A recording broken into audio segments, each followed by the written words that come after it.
Hello folks, Why Guy here again. Welcome to my home on this very cool but yet beautiful spring day. The name of this video is called The Why Guy Gives an Answer for the Hope That Is Within Him. Isn't it fun talking about yourself in third party? Anyway, I originally was going to title this book The Why Guy Reason for Writing Books, okay? But I thought that was kind of lame. So I changed it just a moment ago.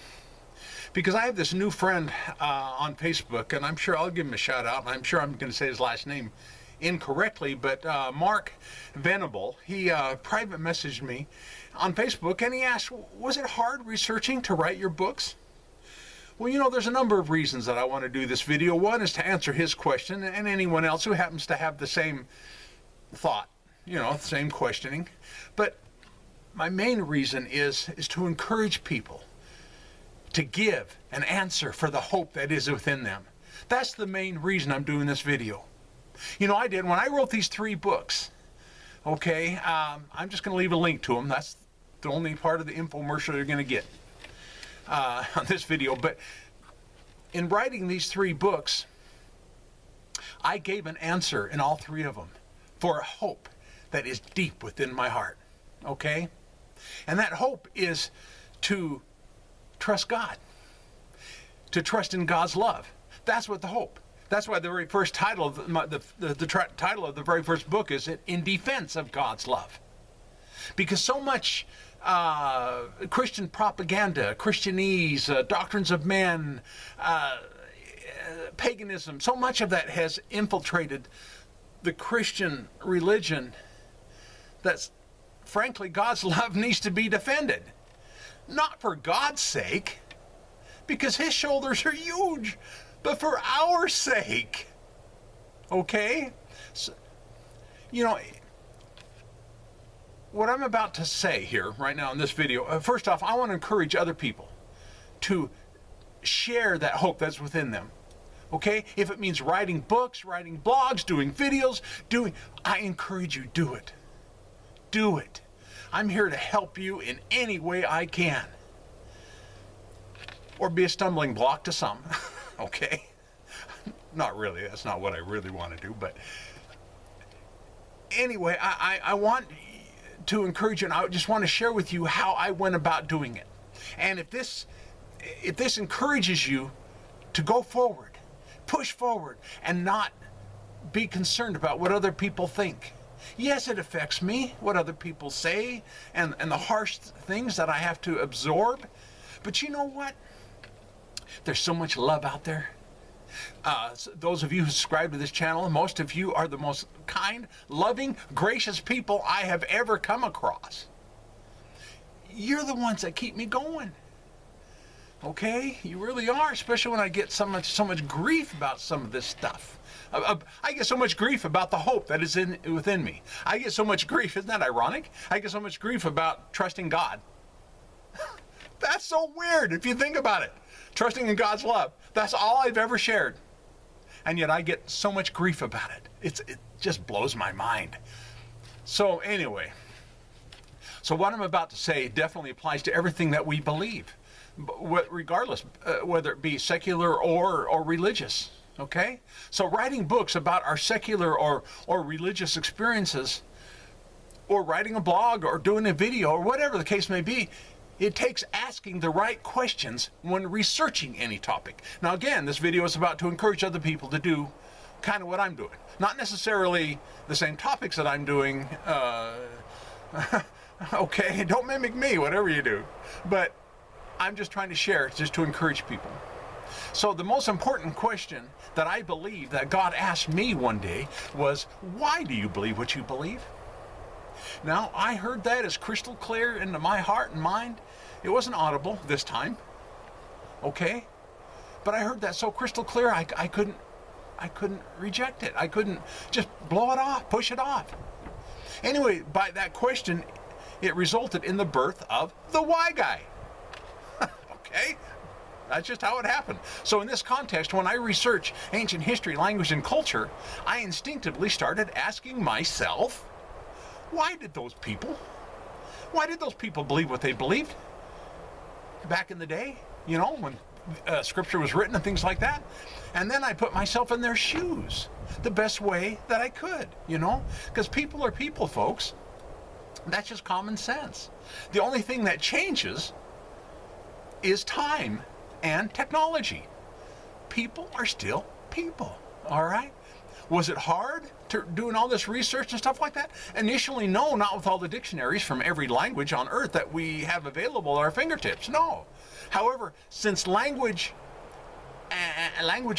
and meanings of words change over time, it took even more research into ancient history and culture to find out how much the various languages and words, how much they changed. Okay, that took a little bit. Even that wasn't even too terribly hard, folks. But it was very time consuming because I tried to find at least minimum of 2 or more historians and linguistics, did I say that right? Who agreed, okay? Because that's important. You know, you want to have more than just one source, okay? Then wisdom popped in and dictates that I had to consider the historians' bias themselves, you know, if any, and what lens that they were looking through when they were writing their history, writing about history. See, now that opened up another Pandora's box, because now I had to investigate the history and culture of the historians that were in question. Wow! Unfortunately, what I discovered was how the worst historians usually came out of Christendom. Sad to say. Because their lens was slanted unabashedly, okay, towards perverted texts that were horribly translated and or manipulated by paganism that came from the ancient Latin Church.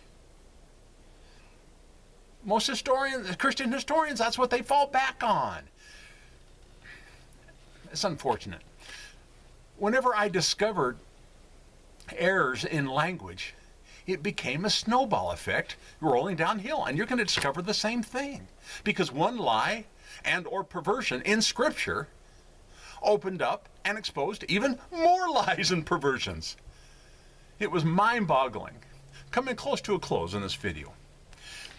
The reason I consider most those things I spoke of, most things as errors and perversions rather than simple mistranslations that people fall back on all the time and whitewash over by saying, oh, it's just mistranslation. No, it's because it's due to how many insertions, not translations, but how many insertions of words that was done, or phrases that was done by the ancient Latin Church, rather than simply translating the text. You know, I discovered that there were words and or phrases that were not initially in the Greek manuscripts, that the ancient Latins inserted in order to better, complement their pagan beliefs. True enough, folks, what an eye-opener that was when I discovered that. You know, I gave example after examples of such insertions, and I wrote about them in all 3 of my books. I did. Can you believe it? And this is only 3. That's how many perversions and insertions were done. It's terrible. It really is, if you think about it that way. So, in closing, with that said, you know, about my books and all the research I did, all this stuff that I've said, I may not be 100% correct with my understanding about everything that I've researched, nor am I claiming to be 100% accurate with what I've written. I'm not claiming that. But nothing of any of my writings and or videos and or blogs and or posts, okay, have ever slandered God and His love in any way, shape, or form. Okay? That's quite telling, considering the transcribers and the translators of Scripture sure can't say the same thing. Well, that's because they're dead, but you know what I'm saying? There's no way. There's no freaking way. Anyway, look me up on Facebook under a group called the Why Guy Group. It's a private group. You have to answer 3 questions to join that group, okay? It's open to the public to view, and you can read posts on the private group, but you just can't interchange with folks or make your own posts, things like that, without answering those 3 questions. Also, I have a public timeline under the name of John Anthony Jones. I misspelled it. I meant to say Jonathan, and it came out John Anthony. And that's not my name, that's an avatar name. That's public. You can look me up and check me out there, too. On this video, give me a thumbs up, thumbs down. I'd really appreciate that. Apparently, it's supposed to help. That's why I appreciate it. It's supposed to help the algorithm so that more people can see these videos. So if you appreciate this video in any way, shape, or form, give me a thumbs up, okay? If you don't, give me a thumbs down. And if you are going to leave a comment of disagreement about anything I said, make sure it's polite or else I'll delete it. Consider subscribing if you haven't already. There, you got all the blah, blah, blah. And I will leave links to my website and the links to where you can get a hold of these 3 books. Check them out, okay? As well as how you can support this channel either through Ko-fi or Patreon. And I do thank you for viewing.